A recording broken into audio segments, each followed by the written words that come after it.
My family and I have been in Petaluma for about 28 years. About a year ago, I was diagnosed with Alzheimer's disease. Thank you. Is that better? Yeah. All right.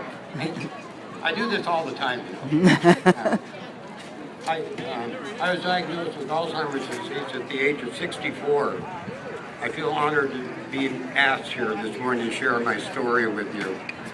I was first evaluated in the fall of 2012 at Kaiser in San Rafael and given the diagnosis of early Alzheimer's disease. I went to UCSF for a second opinion. It was the same. After an extensive day-long diagnosis, I was very disappointed that UCSF concurred with Kaiser. The first signs I noticed were problems with my short-term memory. At that time, I worked for World of Carpets, providing flooring services from start to finish, measure, floor plans, providing estimates, installations. I was finding I was kind of messing up on the measures and just wasn't doing my job too well with my calculations. This was disturbing since it was all second nature to me. That's kind of just tough on me. My wife Diane also noticed problems at home. She gave me 3 or 4 honeydew requests. I would probably forget 1 or 2 of them. Also, while my demeanor was always pretty mild-mannered, I became more and more frustrated with small things. My driving, I was having difficulty with directions, relying more and more on maps, something I never had to do before. After my diagnosis, my driver's license was suspended. I appealed that decision. After extensive testing at the DMV, I regained my license. I need it to be retested every year. I'll someday have to probably give up my license.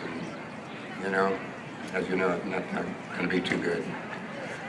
My diagnosis decision prompted me to retire early from World of Carpets after working there for 15 years. It was kind of tough. After retirement, I kind of muddled along, but I knew I needed to be engaging in life. That's very important. I began volunteering at a local consignment store in Petaluma, Saks. I also started working at the Petaluma Art Center occasionally, and then I also do some driving for Meals on Wheels in Petaluma. I find exercising, gardening, listening to music, and walking at least 3 or 4 times a week really is part of my regular routine, and it kind of really helps me.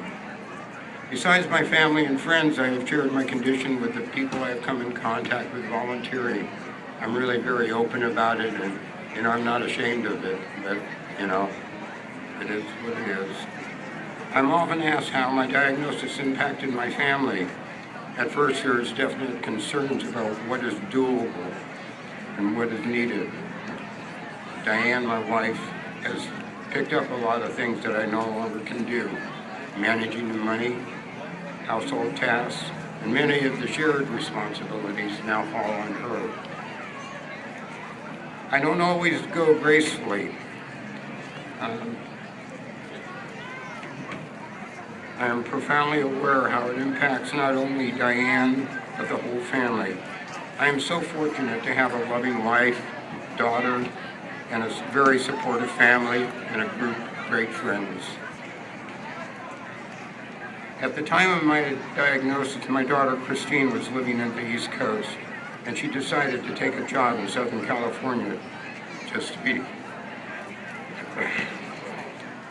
closer to me, for which I'm very grateful.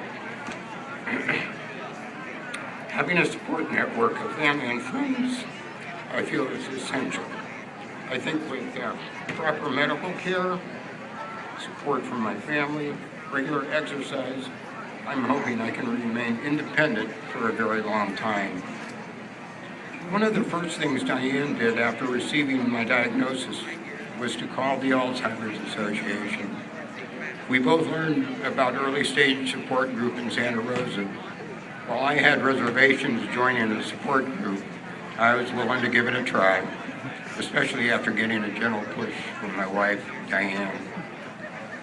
I have found this group very beneficial for many reasons. It's a safe place to share confidential in a shared confidential setting, a place to offer and receive encouragement, and to educate myself about the disease. Gathering information about the disease helps me understand how to live with it. The group also encourages me to be more proactive in taking care of myself.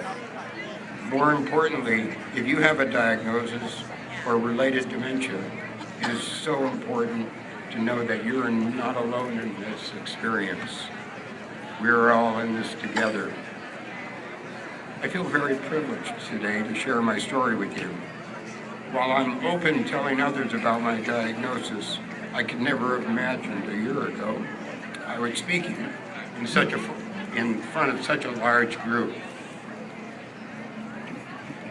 of Alzheimer's advocates. I hope speaking today here will help break the stigma around Alzheimer's disease. If we're going to get the support and research that we need in order to find a cure, we need people coming out and not being ashamed of the diagnosis. My message today is very simple. I'm really just an ordinary guy who happens to have Alzheimer's. Thank you all for being here today, and thank you for supporting the cause.